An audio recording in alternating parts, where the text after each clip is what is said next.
comment est-ce que comment est-ce qu'on fait pour gérer les enfants dans cette période qui n'est pas simple. Et je serai accompagné d'ailleurs d'un chef de service, d'un chef de clinique en pédopsychiatrie, le docteur Moïse Bocara, parce que évidemment son avis d'expert sera très important pour savoir comment est-ce qu'on aide nos enfants à penser et à gérer la situation à laquelle ils sont confrontés aujourd'hui. Alors, ce soir, tout d'abord, je vous parle de Jérusalem. Nous étions à Jérusalem, nous sommes toujours à Jérusalem avec notre épouse, et c'est vrai que ce sont des moments très particuliers que le clan Israël est en train de passer. Évidemment, avant de prendre la parole, j'étais en train de réfléchir et de me dire, est-ce qu'on prend un air grave? Est-ce qu'on prend un air angoissé? Comment est-ce qu'on fait? Il se trouve que le quartier dans lequel je me trouve actuellement est juste à côté du Har Herzl, c'est-à-dire d'un lieu dans lequel, eh bien, malheureusement, toute la journée, il y a des enterrements. Je viens d'y passer encore à l'instant des centaines et des centaines et des centaines de personnes qui viennent accompagner à leur dernière demeure nos frères et nos sœurs qui, pour certains, ont été totalement assassinés, lâchement assassinés, même les mots ne veulent strictement rien dire, d'autres qui sont tombés au combat.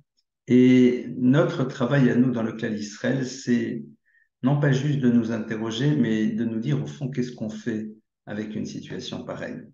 Alors, je voudrais en premier lieu citer un texte. Ce texte, c'est un texte que je cite d'ailleurs relativement souvent dans mes cours parce qu'il est très, très impressionnant. On sait que les maîtres ont discuté pendant un certain temps, pendant 2 ans et demi, pour savoir s'il était bon pour l'humain d'avoir été créé ou pas. Alors déjà, la question, elle est surprenante.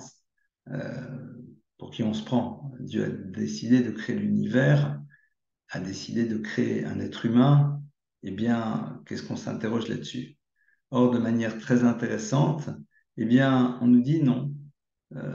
Nos maîtres ont dit, mais pour nous, dans notre logique à nous en tant qu'être humain, eh bien, est-ce qu'il était bon d'avoir été créé ou pas?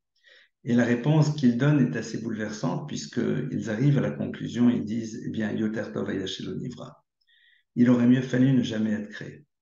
Qu'est-ce que cela veut dire? Parmi les lectures que l'on peut donner de ce texte, c'est que, au fond, nous savons que notre neshama, notre âme, eh bien, descend sur terre et par la suite, elle va y remonter. Et dans son passage sur terre, eh bien, elle est confrontée à des choses qui ne sont parfois pas si simples que cela. Alors, il aurait peut-être mieux fallu qu'elle ne descende pas et qu'elle reste là-haut. Et ils arrivent à cette conclusion. Mais de manière très intéressante, ils continuent et ils disent Aval Arshav chez Nivra. Mais maintenant que, eh bien, l'être humain a été créé, c'est-à-dire dans notre logique à nous, en tant qu'être humain, il y a quelque chose qui nous dépasse radicalement, clairement. Mais maintenant que la chose est là, qu'est-ce qu'on fait? Et la réponse là-bas des maîtres du Talmud, c'est Yopashpesh b'masav, Yomashmesh b'masav, c'est-à-dire que l'on commence à examiner et en finesse ce que l'on fait, c'est-à-dire quelle est la manière dont on appréhende et dont on vit son quotidien. Et évidemment, sur ces événements qui viennent de se passer en Eretz Israël, la réponse des Chachamim est évidente, Yoter Tov Hayashelo. On aurait 1000 fois voulu que ces choses n'existent jamais, évidemment. C'est-à-dire que l'être humain, eh bien, ne doit pas se retrouver en train de se dire non, mais vous savez, si Dieu l'a fait, c'est que c'est bien. Parce que c'est facile de parler. Mais il faut imaginer les personnes qui sont dans leur souffrance. Alors, on n'est pas là pour prononcer ce genre de phrases. Nous savons que de toute façon, ce que Dieu décide est quelque chose qui nous dépasse radicalement. Dans notre logique humaine, Yoter Tov Hayashelo, dans notre logique humaine, on préférait que les choses se passent autrement. Aval Arshav, mais maintenant qu'elles sont là, qu'est-ce que l'on fait avec? Et je crois que c'est au fond aujourd'hui cela qui doit essayer de nous agiter. C'est peut-être cette réflexion, et ce soir j'ai voulu parler de cette notion d'union. Alors ce qui est sûr, c'est que j'ai reçu de mes maîtres une chose, c'est que il y a quelque chose dont on doit s'enfuir.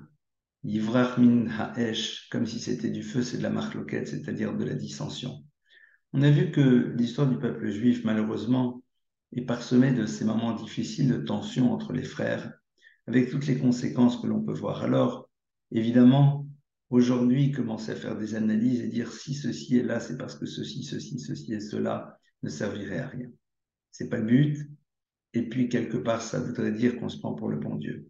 Par contre, s'il y a un point sur lequel il y a lieu de réfléchir, c'est cette notion d'union. Mais d'union autour de quoi? Et vous savez que quand on réfléchit, eh bien, nous voyons dans l'histoire, dans la Torah, à un moment, la création d'une union sacrée. Mais cette union sacrée, elle se construit autour de quoi? Autour d'une opposition. C'est une union contre. En effet, vous connaissez sûrement toutes et tous la fameuse histoire de Korach. Korach, eh bien, c'est celui qui, à un moment, va réunir autour de lui bon nombre de grands personnages du peuple d'Israël. Mais pourquoi est-ce qu'il les réunit? Eh bien, c'est pour s'opposer à Moshe. C'est-à-dire, il y a une union, mais ce n'est pas une union pour, c'est une union contre. Et bien plus tôt dans l'histoire, nous voyons qu'il va y avoir une autre union qui risque d'avoir des conséquences catastrophiques. C'est laquelle? Eh bien, c'est la tour de Babel. La tour de Babel, c'est quoi? C'est le moment dans lequel, comme dit le verset, Vaï Safa Achat Udvarim Achadim. Vaï Kol Haaretz. Et la terre fut Safa Achat Udvarim Achadim. Safa Achat, c'est-à-dire une même langue, un même langage, Dvarim Achadim, et des paroles Achadim, Echad, c'est-à-dire des paroles unitaires. Et en effet, il y avait unité. Unité parfaite de l'humanité, mais quel était le but de cette unité? C'était de nouveau de s'opposer. Havana Selanu Shem, allons, faisons-nous un nom, et nous allons, je vais le traduire de cette manière, même si on reprend les versets, ça serait une traduction plus complexe, eh bien, nous allons faire en telle sorte de mettre de côté le divin. C'est-à-dire que Dieu, nous allons quelque part le renvoyer au ciel, nous allons faire en telle sorte que cette conscience de la présence de Dieu dans notre existence ne soit plus là. Pourquoi? Parce que c'est quelque chose que l'on ne désire pas. Nous ne voulons pas vivre avec cette conscience qu'il y a un créateur de l'univers et toutes les conséquences que ça doit avoir dans notre existence. Et à partir de cela, évidemment, eh bien, Dieu va décider, va dire, si votre union n'est là que pour pouvoir vous opposer, si votre union n'est là que pour pouvoir faire disparaître quelque chose, si votre union c'est contre quelque chose et non pas pour, eh bien, c'est la désunion qui va se mettre en place avec, en effet, ce qui va se passer au moment de la tour de Babel.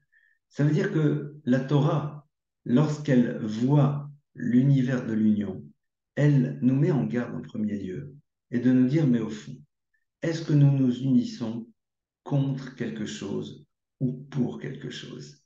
Et ici, évidemment, il y a lieu de réfléchir sur ce que nous voyons dans le peuple d'Israël. En effet, et c'est extraordinaire, le peuple juif aujourd'hui s'unit. Mais s'unit quoi? S'unit, pardonnez-moi, de quelle manière? On s'unit en premier lieu parce que tout simplement, la situation crée cette obligation. Mais c'est extraordinaire en même temps. Parce que c'est quelque chose qui n'est pas que rare, qui est unique. Confronté à une situation de difficulté, tout un peuple qui décide ensemble, comme on dirait un peu légèrement, de relever les manches, et chacune et chacun, là où il se trouve, que ce soit sur le front, celui de ceux qui portent les armes, sur le front spirituel, et on y reviendra dans quelques instants, ou alors de l'aide les uns aux autres, du soutien, tout le monde se retrouve ensemble. Mais qu'on le veuille ou pas, eh bien, c'est un front qui se met en place, c'est une union qui se met en place contre, c'est-à-dire par rapport à une situation qui exige que l'on crée cette union. Et qu'on soit bien clair, elle est exceptionnelle, elle est extraordinaire, elle a une valeur absolument fondamentale. Mikamra Israël, qui est comme ton peuple Israël. Mais néanmoins, peut-être qu'il y aurait lieu de se dire, mais quelle est la dernière fois où nous nous sommes unis pour, c'est-à-dire pour un projet commun, pour développer quelque chose qui va se retrouver au niveau de tout le peuple juif. Et c'est là où il faut maintenant rentrer dans un sujet qui n'est pas simple, parce que une des grandes difficultés que nous avons aujourd'hui, toutes et tous, et moi en tête, évidemment. Et je ne le dis pas juste parce que ça se fait de le dire, mais je crois qu'on a tous ce problème. Rares sont ceux qui ont réussi à s'en extraire. C'est de repenser notre vie en tant que juif. Et je vais rentrer sur un terrain qui est fondamental. Vous savez que quand le peuple d'Israël s'apprête à rentrer sur sa terre, eh bien, Moïse, notre maître, va nous donner un certain nombre de recommandations. Aussi bien sur la manière dont on va devoir construire l'histoire du peuple d'Israël sur sa terre, mais en même temps sur les dangers qui nous guettent, sur ce qui risque de se passer malheureusement au niveau du peuple juif. Et quel est le point qui va revenir de manière récurrente? C'est celui qui est défini de la manière la plus claire par ce verset. Ve'amarta bilvafra. Koriv otsem yadi asali et achayilazé. Le texte nous dit, et lorsque tu te retrouveras sur ta terre, et que tu seras en train de réaliser beaucoup de belles choses, Amarta, et tu diras bilvafra dans ton cœur. C'est-à-dire, ce ne sera peut-être pas nécessairement une forme de proclamation que tout le monde entendra, mais ça serait une forme de conviction que l'on transportera à l'intérieur de soi. Quelle sera cette conviction? Kori ve'otsem yadi asali et achayilazé. Kori, c'est ma force. Ve'otsem yadi est la puissance de mes bras, de mes mains. Asali, qui a fait pour moi, et achayilazé, cette réussite. Et d'ailleurs, sur place, le Targum nous dit que cela s'applique aussi à ceux qui penseront qu'en effet, c'est eux qui ont réussi à mettre en place tout ce qui est nécessaire pour réussir dans ce qu'on appellerait aujourd'hui le monde des affaires. Suite du verset, verset suivant, Dieu dit, non, tu dois te rappeler, Vezacharta, qui Hashem Elokecha, que c'est l'Éternel ton Dieu, ou Hanoten Lecha Koach la Sotraïl, qui te donne à toi Koach, cette force, la Asotraïl, pour pouvoir être dans cette réussite, pour pouvoir gagner ces batailles. Et c'est vrai que c'est peut-être notre difficulté à tous, c'est-à-dire de penser, vous savez, un petit peu comme les enfants, tout seul, qu'on se débrouille et qu'au fond, on met en place tout ce qu'il faut et qu'on va gérer, qu'on saura faire et quelque part reléguer Dieu au rang des accessoires, c'est-à-dire bien sûr en parler, dire avec les deux dieux, mais au fond, si on est honnête, est-ce que ce n'est pas sur d'autres choses que l'on va mettre l'accent dans cette conviction que c'est grâce à ça que ça va fonctionner? C'est notre difficulté à tous, qu'on le veuille ou pas. Aujourd'hui, en Eretz Israël, on a beaucoup de choses, énormément de choses merveilleuses. Et on a entre autres beaucoup de jeunes qui donnent de leur temps, des années de leur vie, parce que il faut qu'il y ait une armée, il faut qu'il y ait une police. Mais rappelons-nous, David Ameller, le roi David, eh bien, qui était un combattant hors pair, le roi David, eh bien, c'est celui qui savait qu'il était totalement dépendant du Créateur de l'univers. Lorsqu'il partait au combat, David Ameller savait très bien que le résultat allait être déterminé en premier lieu par la relation que l'on a avec Dieu. Rappelons-nous de Josué. Lorsque Josué va partir à la conquête d'Israël et qu'il va y avoir un moment un souci, eh bien, le texte nous dit que va lui apparaître un malach, un ange, et qui lui dit, mais je vais te dire pourquoi je suis venu, car en effet, vous avez mis de côté l'étude de la Torah. Et Vayalen, Balaïla, Baemek Balaïla Haou. Le texte nous dit que Yoshua, veille de bataille, se replonge dans le monde de l'étude de la Torah. Aujourd'hui, dire une chose pareille paraît à beaucoup de personnes complètement incongrue, parce que on est totalement habitué à penser qu'il y a une dissociation complète entre le monde du matériel et le monde du spirituel. En effet, il y a les médecins, il y a les médicaments. Et c'est vrai, il y a l'armée, il y a les armes, il y a l'expertise, il y a l'entraînement, c'est sûr.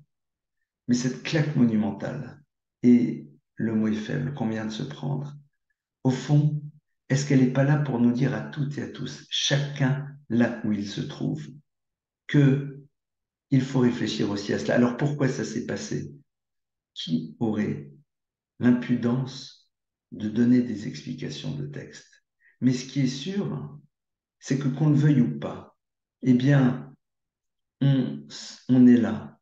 Et vous savez, dans un texte de la Torah très dur, eh bien, on a un moment, Dieu qui s'adresse et qui dit, et toutes ces grandes barrières sur lesquelles tu t'appuies, eh bien, malheureusement, elles ne tiendront pas devant l'ennemi. Ah, vous allez me dire, oiseau de mauvais augure. Non, Chas v'shalom. Notre peuple est un peu plus merveilleux et qui essaye d'avancer, qui essaye de construire. Mais c'est peut-être cela le premier point sur lequel il faudrait réfléchir. Sommes-nous prêts à nous unir autour de quelque chose de positif? Et peut-être que le premier point, ce serait de ne pas avoir peur de redonner à Hachem la place qu'il doit avoir dans notre histoire. C'est sans doute un des défis les plus colossaux auxquels nous sommes confrontés aujourd'hui.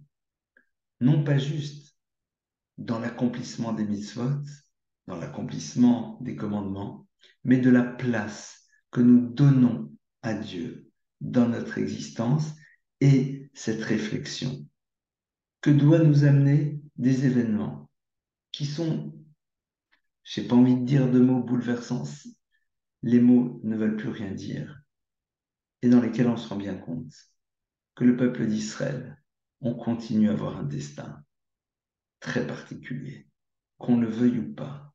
Il n'y a pas de logique. Il n'y a pas de logique.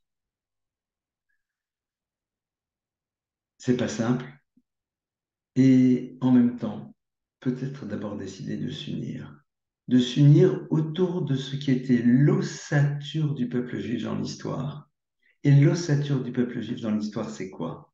Eh bien, c'est avant tout le lien que nous avons eu avec le Créateur de l'univers qui nous a permis de survivre, d'avancer, de voir les miracles incroyables après la Shoah, lorsque l'État d'Israël s'est remis en place et de voir qu'il y a eu des choses qui sortaient de toute forme de logique, quelque part comme le sourire que Dieu faisait à son peuple. Évidemment, ce soir, je ne voudrais pas développer une réflexion sur ce qui fait partie des problématiques les plus lourdes, c'est-à-dire la compréhension du plan divin. C'est ce que Moshe Rabbeinu demande à Dieu. Il dit à Réninet que Vodecha, révèle-toi. La révélation que Moïse demande, c'est tout simplement aide-moi à comprendre ce que l'être humain ne peut pas comprendre, ce qui dépasse sa logique, ce qui ne lui semble pas normal. Et Dieu lui dit non, clairement. Sache que ton histoire, l'histoire de ton peuple, c'est de continuer à avancer. Alors, comme on l'a vu tout à l'heure, Arshav, maintenant que les choses sont là, qu'est-ce qu'on peut faire? Alors, cette première réunion, évidemment, que l'on voit aujourd'hui, elle est autour de ceux qui se battent, mais j'ai envie de rappeler quelque chose. Au moment où l'alerte générale a été sonnée, eh bien, il faut savoir qu'il y a une autre alerte qui a été aussi sonnée. C'est dans le monde des yeshivot, dans le monde de l'étude. Oui, à ce moment-là, tous les maîtres ont dit, tout le monde réintègre immédiatement les bancs de la yeshiva. Car en effet, le combat n'est pas qu'en bas, il est en haut. Ah, les gens vont dire, oui, mais attendez, c'est quoi cette histoire? Oui, oui. Bien sûr. Lorsque Yaakov, notre ancêtre, va partir et va combattre Esav, le texte nous dit qu'il se prépare à trois choses. Le Doron, l'Itfila, la Milchama. Le Doron, on appellerait ça aujourd'hui la négociation. L'Itfila ou le Milchama. Et à la fois à la prière et à la fois à la guerre. Pourquoi est-ce qu'il se prépare à la prière? Ça veut dire quoi? Ça veut dire que prier, ça exige une préparation, c'est-à-dire un vrai effort. Un effort non pas juste de lire des mots, mais de se dire, mais je sais qu'en vérité, la tfila joue un rôle capital dans la réussite du clan d'Israël. Et ça, il faut à un moment en avoir conscience. Le roi David nous le dit. On ne peut pas citer le roi David d'un côté, citer la Torah d'un côté, et puis après, mettre de côté certains versets qui ne s'inscrivent pas dans la logique que nous propose le monde. Ele barechev, ele basusim, va'anachnu b'shem Hashem Elokeinu naskir.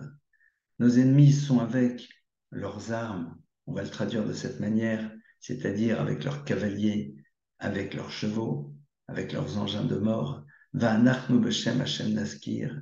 Et nous, eh bien, nous rappelons d'abord le nom de Dieu. Combien doit être importante cette notion dans notre vie? Je vous en parle. Et comme je dis, moi aussi, quand je dis moi aussi, je peux une référence, mais vous allez me dire, bon, ben, s'il en parle, c'est que lui, sûrement, il y est. Pas du tout. Pas du tout. Pas du tout.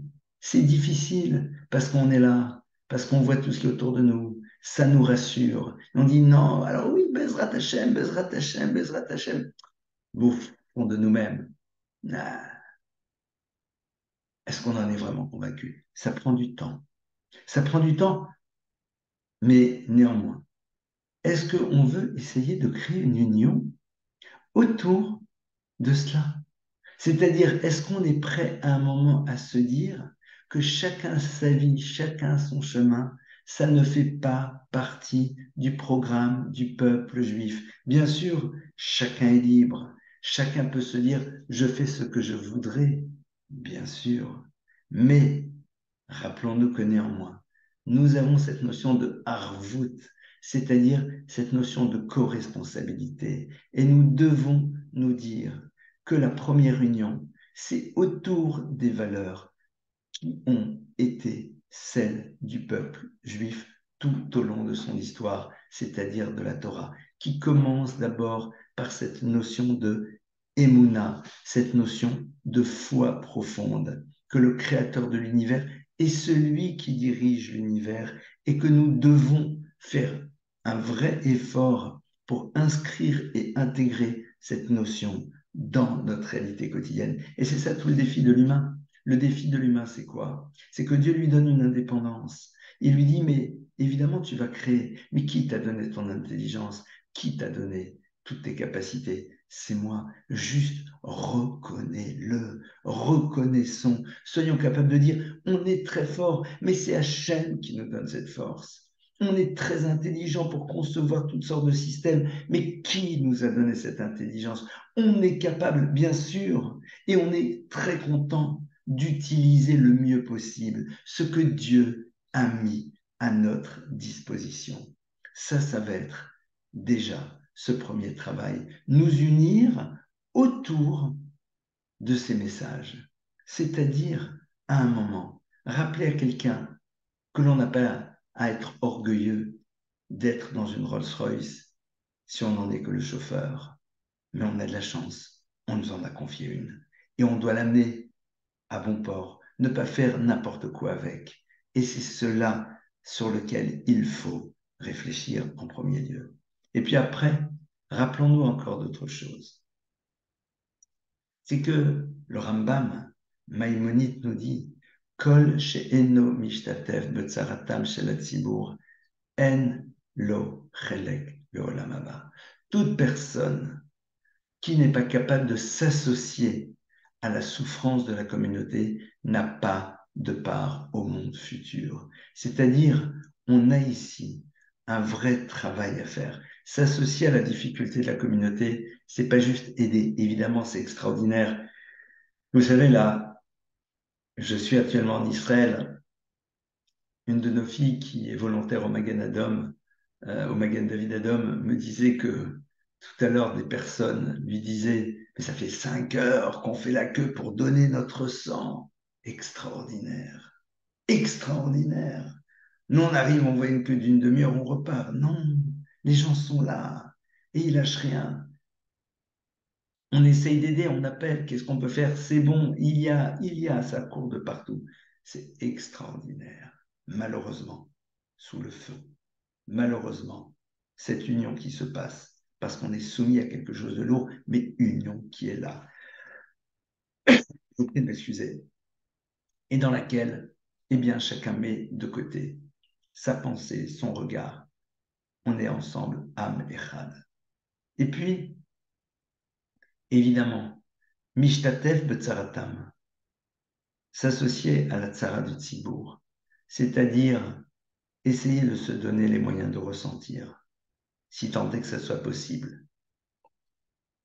D'abord, ce que ressentent ceux qui sont sur le terrain. On est tous sur le terrain, mais chacun de manière différente. Que doivent ressentir tous ces jeunes, et moins jeunes d'ailleurs, qui partent et qui savent qu'ils vont devoir se battre contre des ennemis? Même le mot cruel n'est pas suffisamment fort au regard de ce qui est innommable, innommable. Essayez de ressentir. Ressentir ce que doivent ressentir les parents. Et ressentir aussi ceux qui malheureusement ont été victimes. Et je vais vous raconter une histoire. Vous vous rappelez, il y a quelques bonnes années de cela, il y avait eu NTB. NTB, dans lequel des dizaines d'otages étaient retenus. Évidemment, le monde juif s'est de nouveau mobilisé. Il s'est mobilisé, et qu'est-ce qu'on pouvait faire? On pouvait prier, et ceux qui devaient intervenir le faisaient, mais dans le plus grand secret. À la yeshiva de Mir, à Jérusalem, celui qui dirigeait la yeshiva de Mir à l'époque s'appelait Rav Chaim Shmulevitz. Après, Shmulevitz est arrivé au moment où tout le monde était en train de se réunir pour pouvoir prier. Et après, Shmulevitz rentre dans le Beth Midrash, qui était bondé. Le Beth Midrash, c'est le lieu de l'étude, et c'est bondé. Bondé de personnes qui sont là, parce qu'on va devoir commencer à prier. Et alors, après, Shmulevitz doit dire quelques mots, mais il n'en a pas la force. Il s'avance, et de là où il se trouve, il dit juste cette phrase. Et cette phrase qui est bouleversante. Il dit, nous allons prier. Mais qu'avant de prier, chacun qui est là va prendre le temps d'imaginer que c'est son propre père, sa propre mère, son propre frère, sa propre sœur qui est dans cet avion.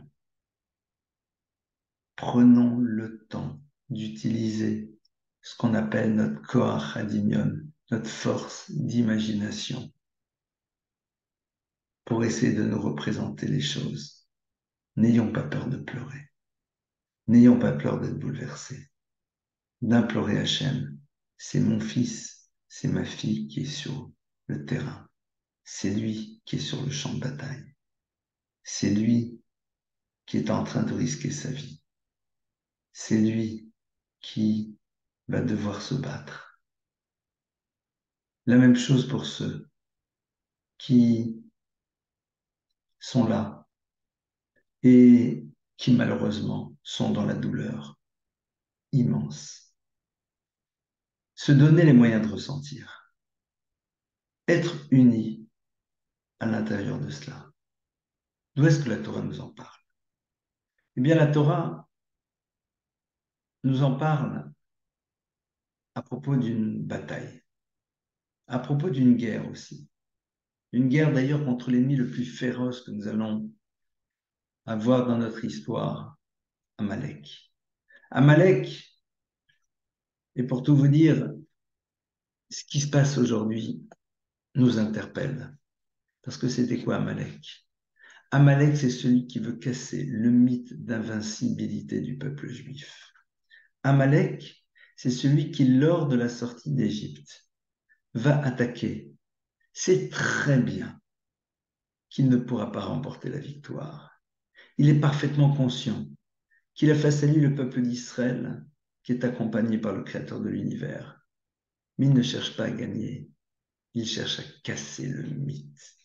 Il cherche à ouvrir la porte pour d'autres. Amalek, dit le Midrash, c'est celui qui voit une baignoire brûlante. Personne n'ose rentrer. Et lui dit, je rentre.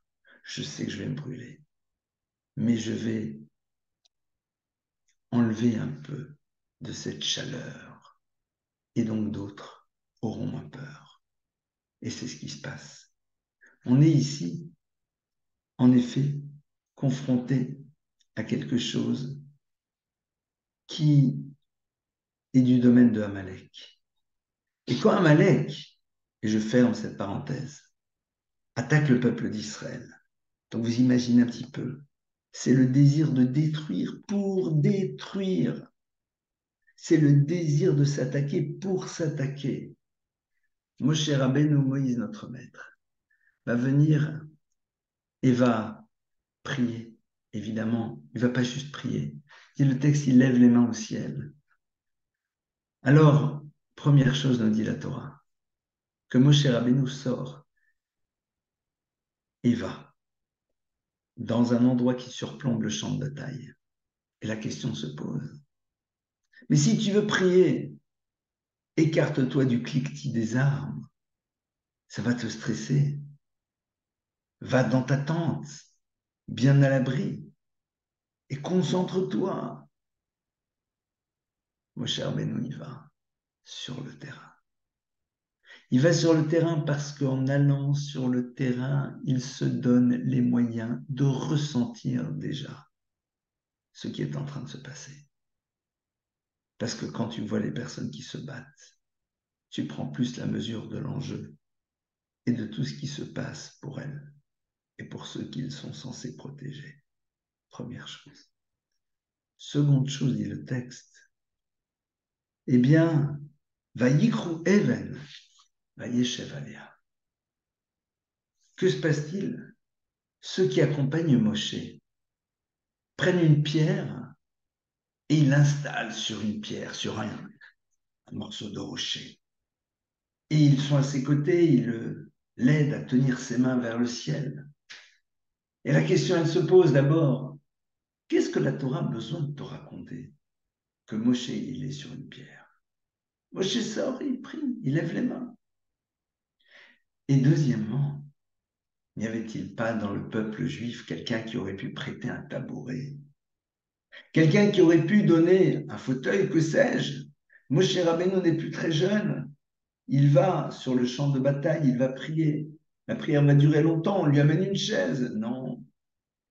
Disent nos maîtres, disent les maîtres de la tradition, disent les maîtres du Talmud, parce que Moshe Rabbeinu veut ressentir un temps, soit peu, ce que sont en train de vivre les combattants qui sont en bas. Moshe Rabbeinu choisit l'inconfort pour ressentir l'inconfort. Moshe Rabbeinu ne veut pas juste dire, avant de dire, il veut ressentir. Et lorsqu'il arrive à se donner les moyens de ressentir, alors là, il sait qu'en effet, sa prière sera différente, parce qu'elle sera l'expression de quelque chose qu'il vit intérieurement. Et tous unis, eh bien, c'est s'unir autour du ressenti commun que peuvent avoir toutes celles et tous ceux qui aujourd'hui sont dans un vrai danger. Aussi bien ces personnes que leurs familles. Je vous prie de m'excuser, on ne dort pas beaucoup. Il ne faut pas être dans ce qu'on appellerait des hypochondriaques de notre confort psychique.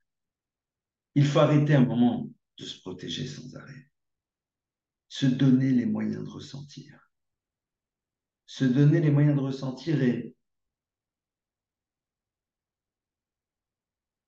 il y a une question qui a été posée il y a quelques années. Alors, ce n'était pas une question, c'était une discussion suite à un événement. C'était lors d'un Shabbat Sheva Brachot. C'était un Shabbat qui suit le mariage. Et la mariée mange le repas. Et à la fin du repas, on amène une très très bonne glace. Et la mariée demande parce qu'on ne lui sert pas de morceau de glace. Alors bien sûr, la belle-mère qui a commandé la glace se vexe un peu et dit, mais non, mais prends un petit morceau. Et on n'est pas ici sur un problème de prise de poids. Non, la mariée dit, mais vous savez, ça m'est difficile parce que manger ce morceau de glace, c'est un kiff, pardonnez-moi l'expression, c'est un plaisir. Et actuellement, on est en plein dans des opérations au Liban. C'était l'époque dans laquelle, en effet, nos soldats, les soldats du clan d'Israël étaient engagés au Liban. Et alors la question, elle est de savoir, mais comme c'est pendant Shabbat, est-ce qu'on a le droit pendant Shabbat de refuser de prendre du plaisir? Et la réponse a été qu'elle aurait peut-être dû le prendre parce que c'était pendant Shabbat, mais après Shabbat, c'est sûr que ça s'entend. Être uni, c'est peut-être remettre un peu à plus tard le super resto qu'on avait envie de faire avec des copains pour kiffer. Être mishtatel b'tsaran chez l'Israël, s'associer, être uni autour de la souffrance du clan d'Israël. Bien sûr qu'il faut continuer à vivre.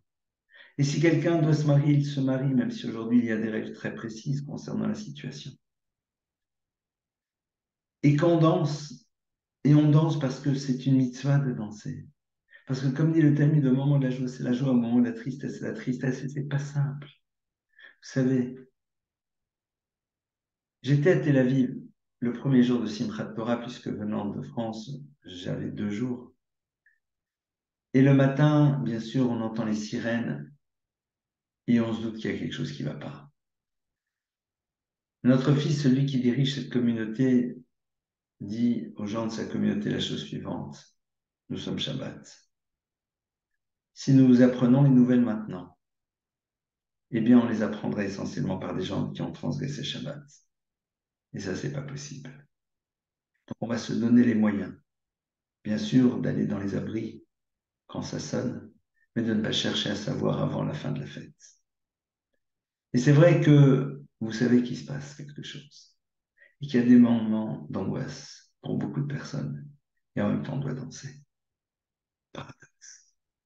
Et je me suis rappelé que ma mère m'a raconté que pendant la Shoah, caché dans un petit village, dans la peur des rafles, ils chantaient, ils dansaient Simchat Torah. Et je me suis rappelé que dans les camps aussi, eh bien, ils essayaient à leur manière de fêter les choses. Ça nous dépasse. Ça, c'est la notion de Netzach Israël, de l'éternité du peuple juif. C'est pas juste des, comme on dit en yiddish, des bob maïses, des petites historiettes, non. C'est des réalités.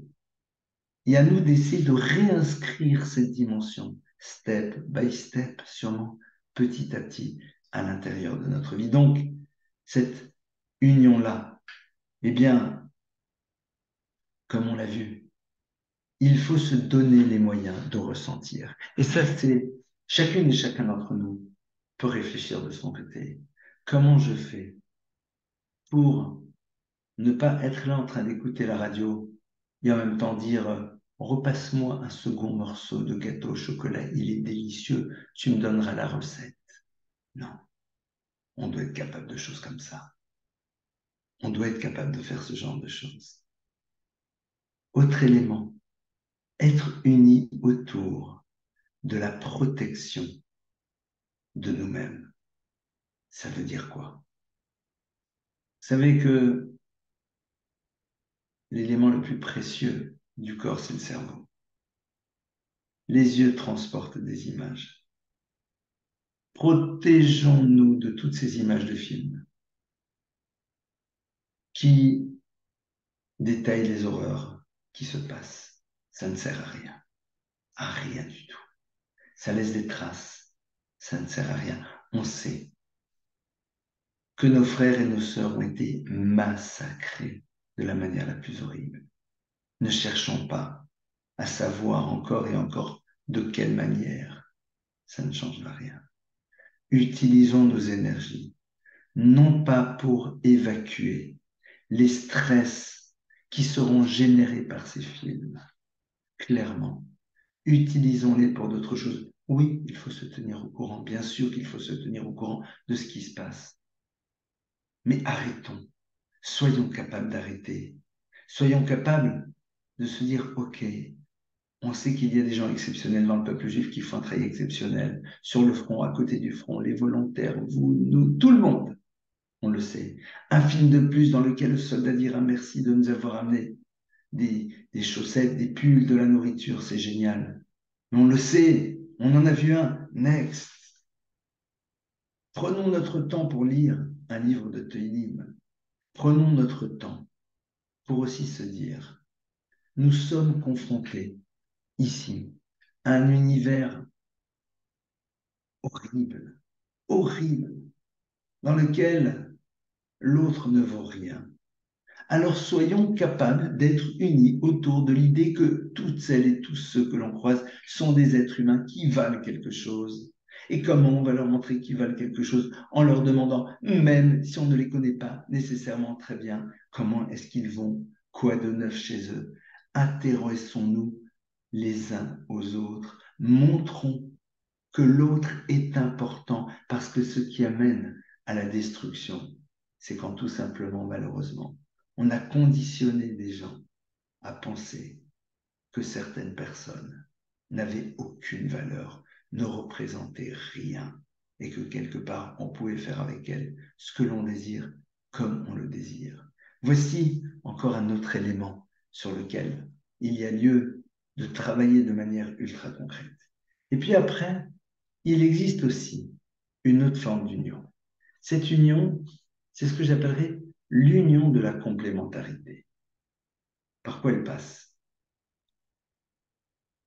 Essayons d'imaginer, je vais vous donner une image très simple, une usine. Une usine qui doit produire des choses merveilleuses. Mais dans cette usine, il y a un problème, c'est qu'il y a plein d'ouvriers. Mais qu'aucun, ou très peu, ne sait exactement ce qu'il doit faire. Et donc on est tous là. Mais les gens ne se posent pas la question de leur mission. Parce que on a oublié de le leur dire.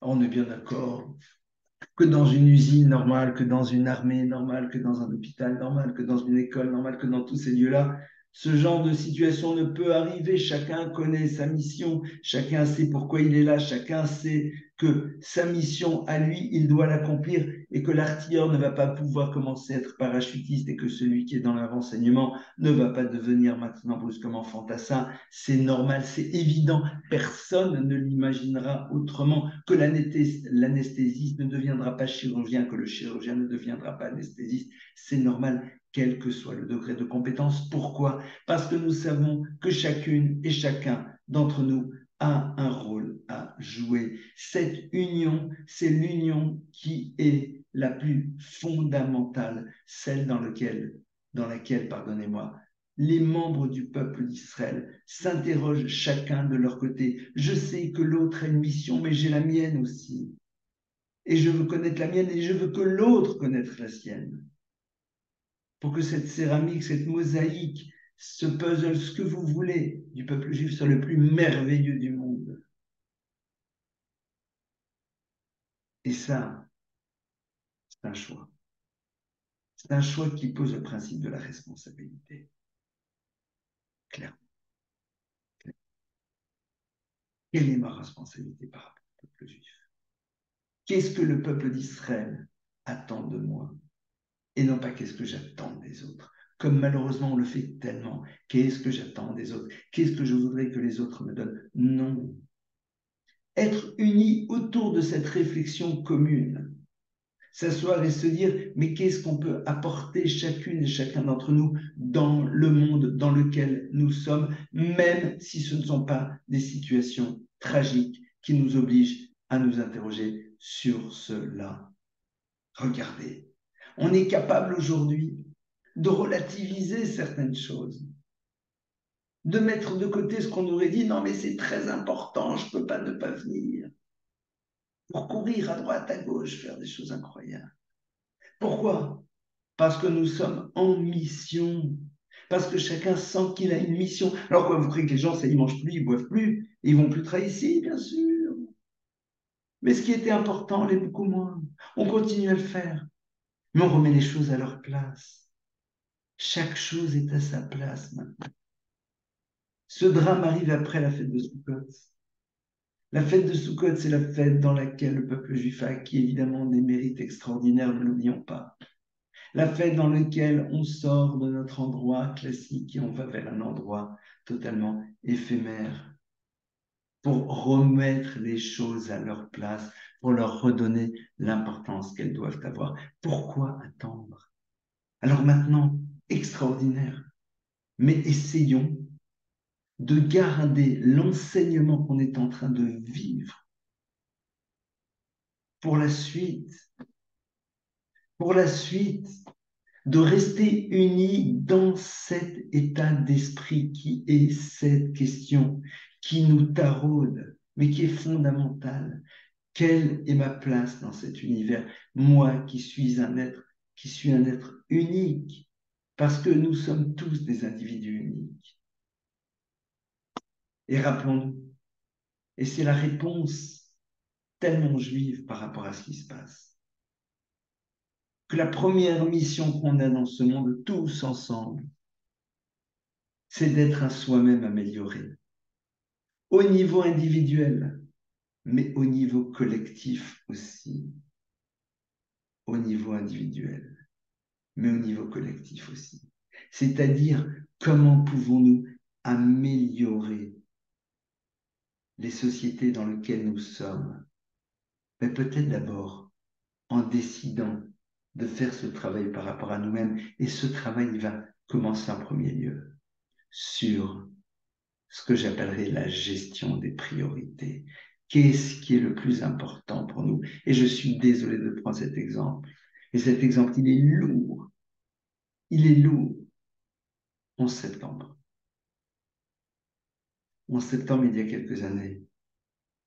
Et ces personnes enfermées dans les tours, qui savent pas, mais qui se doutent. Et leur dernier message, c'est à leur mari, à leur épouse, à leurs enfants, je t'aime. Je t'aime. Est-ce qu'on a besoin d'attendre? Est-ce qu'on a besoin d'attendre des moments dramatiques pour le dire à celles et à ceux qui sont proches de nous? De le dire aux gens que l'on connaît. Alors on va peut-être pas utiliser ce mot, mais on va leur faire prendre conscience qu'ils sont importants pour nous. On prendra le temps de les écouter comme il faut quand ils nous parlent. On va être tout simplement humain, profondément humain. Alors oui, on va rencontrer des gens compliqués, mais on va essayer de réfléchir. Ces gens-là peut-être ont vécu des choses difficiles, que sais-je. Oui, il y aura malheureusement, et on l'espère plus jamais, des animaux sauvages. Mais d'où ça provient? Il y aurait beaucoup de choses à dire. La question n'est pas de savoir d'où ça provient, mais qu'est-ce que nous, on peut faire pour être exactement à l'opposé et au contraire de cela, de manière ultra concrète ce soir, maintenant. Je suis désolé, je parle comme ça avec un peu de véhémence, comme si j'étais un maître qui devait donner une leçon. Non, non, je partage juste, comme je le dis, ce que j'ai reçu de mes maîtres. Ce que on n'arrive pas à être facilement, qui nous demande de vrais efforts, de ressentir. Regardez, regardez cette merveilleuse union du clan d'Israël. Je vois l'autre jour un petit garçon de 5-6 ans qui ouvre sa tirelire, prend quelques pièces, va chercher une boîte de tzedaka, une boîte de charité vide, et puis il met son argent dedans, et puis il va surtout vers d'autres personnes et leur dit, donnez aussi. Personne ne lui a dit. Personne ne lui a dit. De ces enfants qui prennent sur eux aujourd'hui de dire des psaumes, lorsque nous étions, et pas qu'une fois, dans les abris, à des moments parfois un peu singuliers, et que nous voyons ces enfants de 4 ans, de 5 ans, qui ensemble disent Shir Amalot, Mima Makim Vratira Hashem. Shir Amalot, cantique des degrés, Mima Makim, des profondeurs, je t'appelle à Kadosh Baruch Hu. C'est pas juste une vue d'esprit. La plupart, l'immense majorité des abris sont en profondeur. Ces enfants qui sont là et qui, quelque part, doivent nous rappeler que nous devons les préserver, c'est-à-dire faire en telle sorte qu'ils restent des êtres humains dans la pleine dimension du terme, qu'ils restent des juifs conscients de la mission qu'ils ont à remplir. Oui, le clan d'Israël a une mission à remplir. Chacune des personnes présentes sur terre doit s'interroger sur cette mission. Et ces paroles-là, elles auraient pu être dites aussi à d'autres moments, même si le feu n'était pas là. Clairement, cette conviction-là, elle doit nous habiter. C'est celle qui a transporté le clan d'Israël, le peuple juif, dans toute son histoire. Regardez notre singularité. Regardez la singularité. Vous savez, des plaintes ont été déposées à la Cour pénale internationale contre des soldats. Bien sûr, on ne va pas dire israéliens, juifs, sans rentrer dans la paranoïa. Pourquoi? Parce que lors de tentatives d'incursion du Hamas, eh bien, il tirait. Et d'après la Cour internationale, eh bien, ce n'était pas sûr qu'il aurait fallu tirer. On est tombé sur la tête. Israël, le pays dans lequel on soigne tout le monde. Israël, le pays dans lequel, eh bien, tout le monde est traité au même niveau. C'est peut-être pas systématique pour les gens qui... On ne va pas rentrer là-dedans. Et malgré tout, la singularité de notre histoire, cette singularité-là nous interpelle.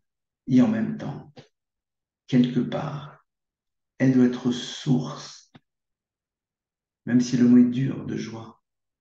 Ashrenu matov chelkenu. Quelle chance on a de faire partie de ce peuple merveilleux, auquel bien sûr nous savons que tout le monde peut rentrer, puisque la porte est ouverte pour ceux qui veulent vraiment faire partie totalement de l'histoire du peuple juif, totalement dans la pleine acceptation du terme, clairement. Ashrenu. Et je veux conclure sur cette histoire. Cette histoire vraie que j'ai déjà racontée. Du Rabbi de Bloujov. Le Bloujover Rebbe est à Auschwitz. Et c'est le premier soir de Hanouka, la fête des Lumières. Et le Rabbi de Bloujov est là. Il va allumer. Comment il allume? Il n'y a pas de bougie, je vous rassure, encore moins d'huile d'olive. Le Rabbi de Bloujov, ça a été le mari de la sœur, de la femme d'un de mes maîtres. Donc ce n'est pas une histoire qui arrive comme ça. Et alors il est là, il a enduit ses pseudomèches d'un peu de gras récupéré sur une soupe. On va allumer et il fait les bénédictions.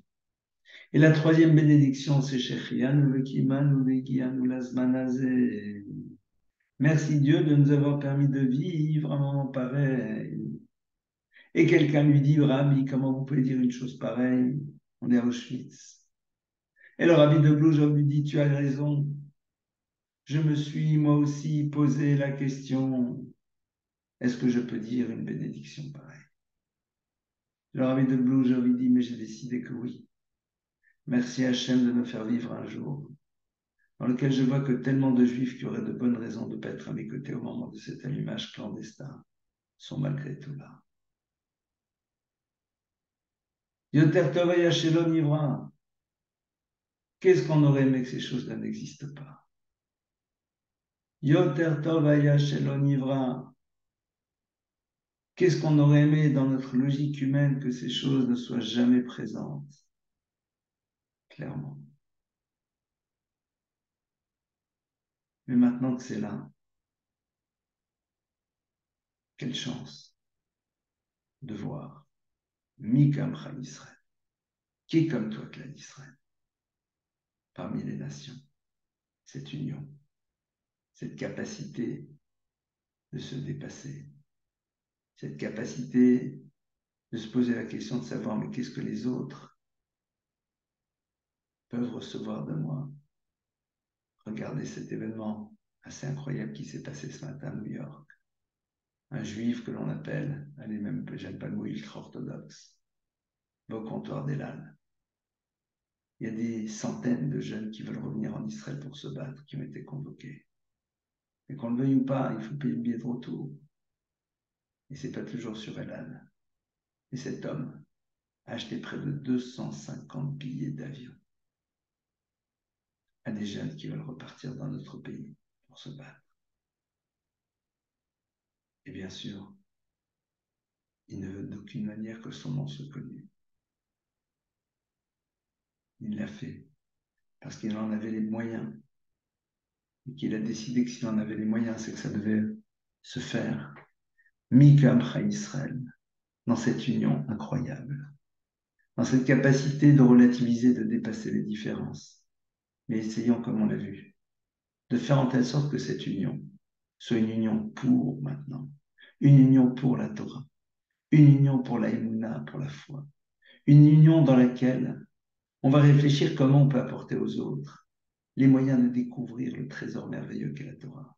Une union dans laquelle on va se donner les moyens de ressentir ce que les autres vivent. Alors maintenant, aujourd'hui, c'est pour des drames.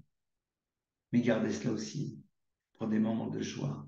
Se donner les moyens d'être plus vrai dans la relation à l'autre, de ne pas avoir peur, de leur demander de leurs nouvelles, de s'intéresser réellement à eux, comme on le fait maintenant. Comment il va ton fils? Comment elle va ta fille? Comment vous allez-vous? Moi, je suis bouleversé le nombre de personnes qui savent que je suis en Israël. Bon. Et qui envoie avec mon épouse et qui nous envoie comment ça va, on veut de vos nouvelles, etc. Je dis, mais c'est extraordinaire. Ce sentiment, gardons-le, gardons-le. Qu'Akadosh Baruch Hu nous donne la force. Et donne la force à toutes celles et à tous ceux qui sont aujourd'hui dans des situations qui sont compliquées, très compliquées, ultra compliquées. Et les mots manquent de pouvoir malgré tout continuer à avancer, de continuer à construire. Qu'Hachem fasse en telle sorte que nous arrivions, nous aussi, à nous laisser bouleverser réellement et après avancer, step by step, étape par étape, mais dans une dynamique positive. Amen, amen. Que la Yeshua du clan d'Israël arrive le plus rapidement possible, Bezrat Hashem. Amen. Amen. Merci beaucoup, Rav Lemel. Qu'on puisse, Bezrat Hachem, tous remettre chaque chose à sa place, en commençant par Hachem lui-même.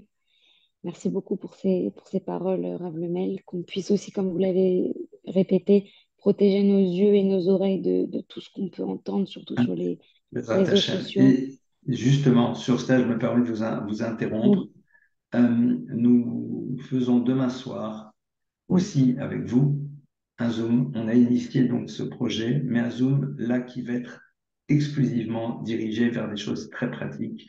Comment aider nos enfants à gérer cette période. Alors, je serai accompagné d'un pédopsychiatre, enfin d'un chef de clinique en pédopsychiatrie, psychiatre et puis chef de clinique en pédopsychiatrie, le docteur Moïse Becara. Nous serons à deux, chacun interviendra une petite demi-heure et après nous aurons vos questions car aujourd'hui en effet nous savons pertinemment que les enfants entendent, voient, que c'est compliqué en France comme en Israël. Une structure de psy est en train d'être mise en place aussi à travers la maison de la famille. Et c'est incroyable de voir le nombre de personnes qui ont répondu présent, des professionnels, pour aider les personnes qui sont en difficulté, aussi bien avec eux-mêmes qu'avec leurs enfants, qui ont vécu des traumas. Elle sera mise en place, je pense, d'ici 24 heures. Et je vous remercie en tout cas de nous avoir donné la possibilité de partager avec vous que nous puissions, Bezrat Hashem, continuer à faire de très belles choses pour le clan d'Israël, nous tous, ensemble, que pour des bonnes choses. Amen, amen. Laïla Tov à tout le monde. Amen. À demain. Et Merci je nous beaucoup, Rav Lemel. rappelle, néanmoins que tous les jours dans la tfila, 3 psaumes à répéter tous les matins et penser très fort que ces psaumes-là sont pour les personnes que l'on connaît, mais Betor Kol Klal Israël, pour la totalité de l'Assemblée du clan d'Israël.